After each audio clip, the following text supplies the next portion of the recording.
Elles s'appellent Naomi, Alicia, Soline et Isra. 4 jeunes filles scolarisées dans des lycées du Havre, très différentes mais qui ont un point commun. Elles participent à la finale régionale du concours de plaidoirie du Mémorial de Caen. Chacune d'elles a choisi une cause et la défend avec passion. En attendant la finale, le 19 mars prochain, je vous propose de rencontrer ces impressionnantes jeunes filles. Aujourd'hui, c'est au tour de Naomi de répondre à mes questions. Naomi, tu es élève au lycée Porte-Océane. Oui. Comment est-ce que tu t'es retrouvée à participer à ce concours de plaidoirie ? Alors, c'est très simple. C'est au cours d'un cours avec la prof de droit, Madame Crivelier. Et en fait, elle nous avait parlé d'un concours, un concours de plaidoirie lycéen. Et en fait, elle nous avait expliqué les bases de ce concours et elle nous a demandé si on voulait y participer. Alors, ça a été immédiat. On a toutes voulu participer parce que oui, on n'est que des filles dans cette salle. Et au cours de quoi, on a commencé à faire des recherches et tout, ainsi de suite. Et c'est de là qu'est parti ce concours-là. C'est quoi qui vous a donné à toutes comme ça envie de participer ? Alors, je pense qu'on avait tous un sujet qui nous tenait à cœur.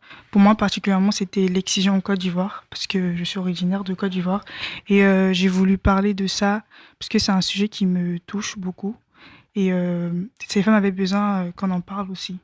C'est quoi qui t'a touché particulièrement dans ce sujet de l'excision ? La privation déjà, le fait que les femmes soient privées de leur droit de disposer de leur corps comme elles le veulent. Un sujet féministe en plus, Ouais, très très actuel aussi. Oui. Comment tu t'es entraînée pour le concours de plaidoirie, puisque du coup tu as dû faire une plaidoirie de 1 minute, c'était la première étape, et là une nouvelle plaidoirie de 8 minutes puisque tu as été sélectionnée pour la finale régionale. Comment tu t'es entraînée pour ces 2 plaidoiries ? Alors tout d'abord, moi j'ai commencé à chercher des arguments pour apprendre à chercher des thèses juridiques pour pouvoir appuyer nos arguments et tout. Les autres filles aussi m'ont beaucoup aidée dans la rédaction de la plaidoirie. C'était un peu dur, mais avec l'aide de tout le monde et de la prof aussi, ça a été agréable. Agréable, Oui. ok.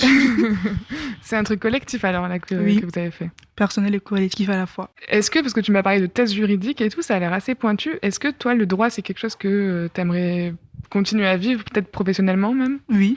Plus tard, j'aimerais faire avocate en droit des affaires ou juriste d'entreprise. Ok, ouais, t'es vraiment prête alors. Oui. Et c'est quoi que tu retires de cette expérience ? C'était vraiment jouissif. Ça m'a permis aussi de pouvoir argumenter, on va dire, et de pouvoir avoir des trucs un peu méthodiques. C'est quoi qui t'a plu le plus ? Le fait d'avoir des idées, de pouvoir les développer un peu, pouvoir porter ma voix un peu plus loin.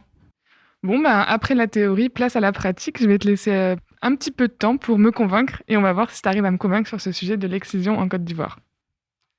Un mal à l'échelle mondiale. L'excision. Un pays, la Côte d'Ivoire. La personne humaine est sacrée. Les droits de la personne humaine sont inviolables. C'est l'article 2 de la 3e constitution entrée en vigueur en 2016 en Côte d'Ivoire, une des puissances économiques d'Afrique de l'Ouest. Abissila avait 5 ans quand cet article, qui prône le respect des hommes et des femmes, est entré en vigueur. Elle a grandi avec cet espoir que la dignité humaine serait respectée, que l'intégrité physique serait protégée. Pourtant, arrivée à l'âge de 9 ans, elle se fait traîner, violenter, bâillonner, puis exciser de force. Les espoirs d'Abissila ont été détruits. Et aujourd'hui, elle souffre. Elle souffre d'avoir été excisée. Qu'auriez-vous ressenti à la place d'Abissila et de toutes ces femmes ? Qu'auriez-vous ressenti si vous étiez confronté à cette peur qui vous paralyse face à cette majorité tyrannique ?